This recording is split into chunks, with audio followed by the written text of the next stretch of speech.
Hi Sam. So we've had a lot of people asking this question. How do I groom or develop myself to be a strong leader? Divya, in my opinion, leadership is not about you. It's about those you lead. Strong leaders build strong leaders.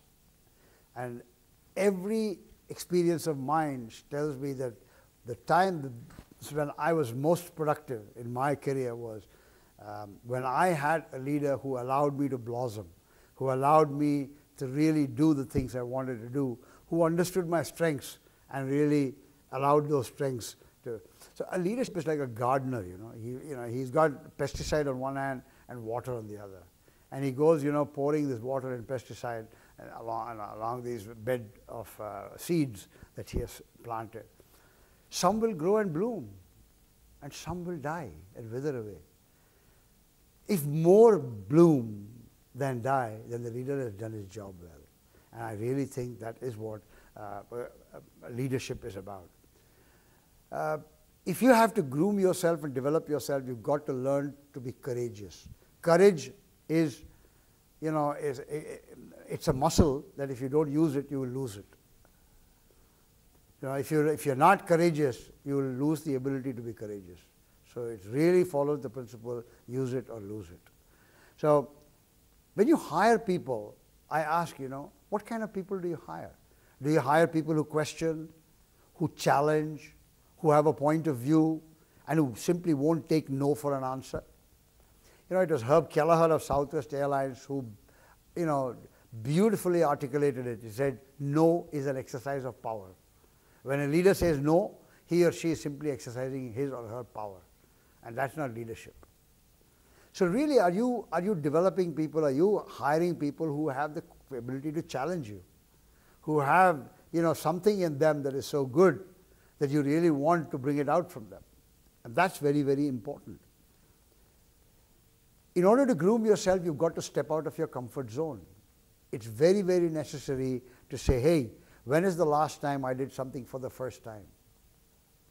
If I find myself answering, well, I'm not sure, it's been a long time, you know what? Your alarm bells in your head should begin to ring. I think it was Albert Einstein who said, if you want to accomplish something never before accomplished, you have to attempt something never before attempted. You can't do the same thing again and again and expect different results. Only people in the loony bin do that.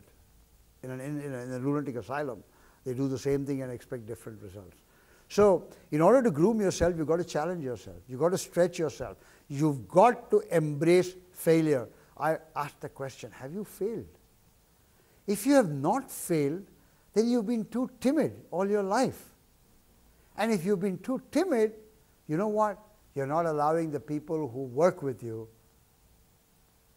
to be courageous either. You're forcing them to be too timid either. And therefore, embrace failure. Be willing to fail. Dust your knees after you've failed. Get up. What did I learn? And move on. To groom yourself, you have to groom others. So are you humble? Do you care about others? In Rosenblatt International, whenever they hired a supervisor, one of the things they did was they quietly watched what that person's driving habits were. How did that person drive? Did the person hog the road? Did the person cut across others? Did the person tailgate others? Did the person give way to pedestrians? Rosenblatt was very, very particular because his philosophy was, look, when you're driving your car, if you don't care for others, do you think that you're going to come to work and care for others? And therefore, how you drove your car, and they quietly observed and captured on video supervisors who had people reporting to them. And I think that's great. To groom yourself, to develop yourself, ask yourself, do I care about others?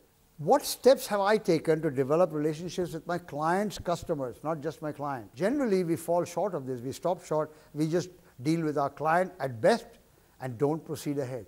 No, if you don't know your client's customers, how can you serve your client better? If you want to groom yourself well, learn to understand about the client's customer. Then you will understand what the client's real pressures are.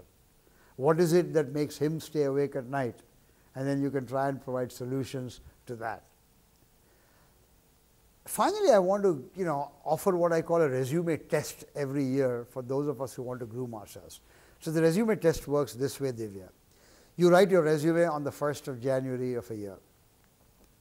You write the resume and send it off to a headhunter and ask the headhunter to name a price on you, on this resume.